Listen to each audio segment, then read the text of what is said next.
イスー、イモナレフです。今回もヒロアカウルトラランブルやっていくよ。今回の動画は飯田天也、チームアップは死柄木とダビだよ。協力してくれ。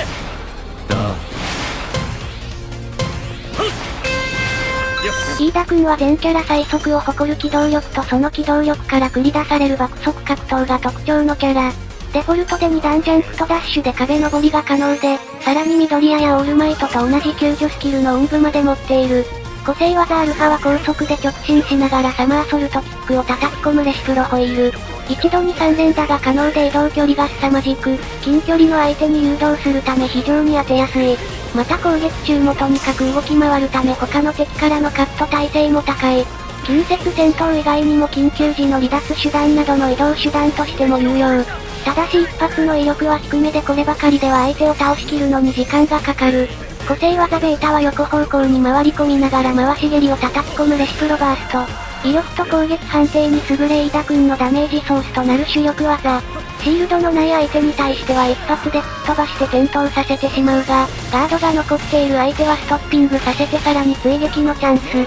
この動画ではアルファ技をメインで立ち回っているのだが、本来であれば威力の高いベータ技を主軸にした方がダメージを稼ぎやすい。そして最大の特徴である個性技ガンマは一定時間移動速度と攻撃モーション速度を上げるレシプロターボ。この速度アップ効果がとにかく凄まじく加速中の飯田くんを他のキャラでまともに捉えることは困難を極める。加速中はタイマンはもちろん複数相手でも圧倒的速度で翻弄することができ、相手次第では短期で撹乱から離脱までこなすことも可能。ただし効果時間切れの際にはエンストして数秒間速度がガタ落ちするのだがエンスト中でも他の個性技は使用可能なので、それを繰り出してあがけばエンストから復帰までをごまかすことができてしまう。とりあえずここのところは正式サービスで修正されることを期待したい。飯田くんはオープンベータテストで実装されたキャラで、当時の対戦環境ではトップクラスのキャラの一人であった。同じロールで環境キャラでもあったつゆちゃんとの違いは安定感と爆発力。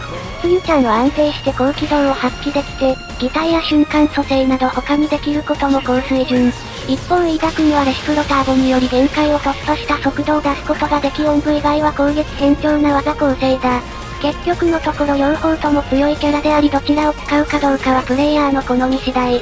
さらに正式サービスではロールの変更でお茶子もラピッドになるが、そちらもまた強いキャラなので三者三様の高機動キャラを選んでいける。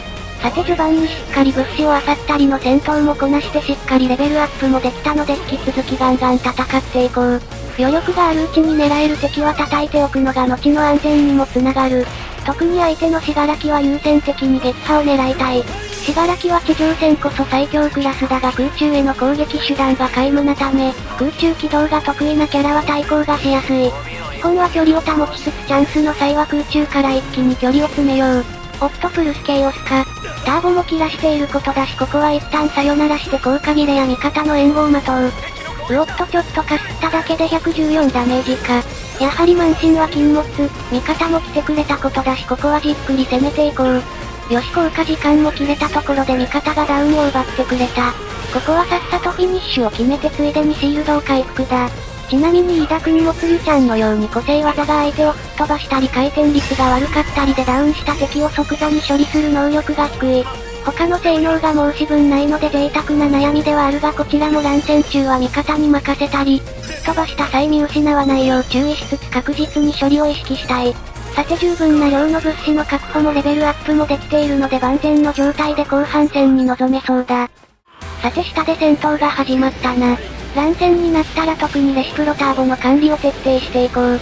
基本的に戦闘前にターボ発動を原則に立ち回り、切れそうになる状況下ではなるべく無理をしない。最速の状態で動き回りながら戦えば他の敵は分かっていてもこちらの動きを止めるのが難しくなる。よしもうターボが切れるので次のクールタイム終了まで一時待機だ。さて残りのチーム数は4で10人以下か。私が戦っている間に別方向の味方が結構ダメージを受けていたのでまだ手強い相手が結構残っていそうだ。後半の地形は開けた屋外でスピードを存分に発揮できるがその分ダメージを受けた際に隠れる場所がなく立て直しが難しい。今のところ味方は一旦ヘイトが切れて回復ができたが次に戦闘になるタイミングで私も飛び出して撹乱を意識しよう。お、味方が緑谷くんとぶつかり出したな。とりあえず横槍は素の状態で、通常攻撃は3段目が遅くて逃げられたな。やはり近距離主体のキャラは個性技と通常攻撃の使用距離が被るので、個性技を優先した方が良かった。さて緑谷くんがプルスウルトラを使用したがここは当てやすいアルファ技連打で吹っ飛ばして時間稼ぎを最優先。よし味方の援護と合わせて早くもシールドを引っぺがせたのでもう積極的に攻められはしないだろう。そして他のプレイヤーの動きも見つつ油断している者にはベータ技一戦。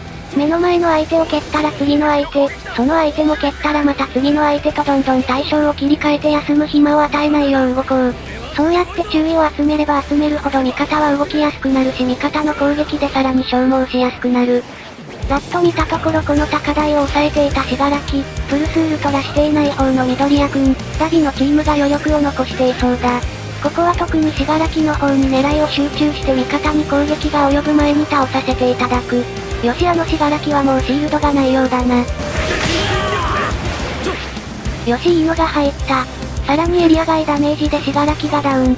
あの位置のダウンでは這いずっても終盤のエリア移動に追いつけないのでもう自力では助からない。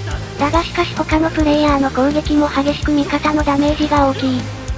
味方がダウンさせられてしまったか。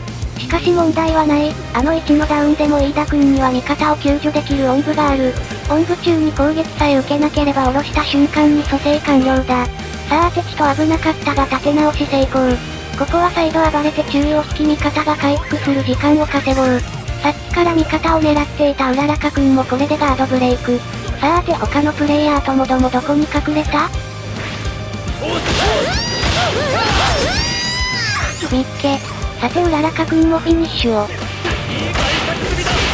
いやシールドがない味方に譲った方がいいか？だがまあしかしあれだけいた他のチームも随分おとなしくなったな。暴れた甲斐あって味方や他のチーム同士でぶつかって一気に人数が減ったらしい。よしうららかくんがリタイアして残り1チーム。ここまで姿を隠しているところを見るに多分最後のチームは単独だろう。ドーム上に緑谷くん発見。やはりチームメイトはもういないようだな。最後は味方2人があっという間にダウンさせてくれたのでポーズでも決めておくか。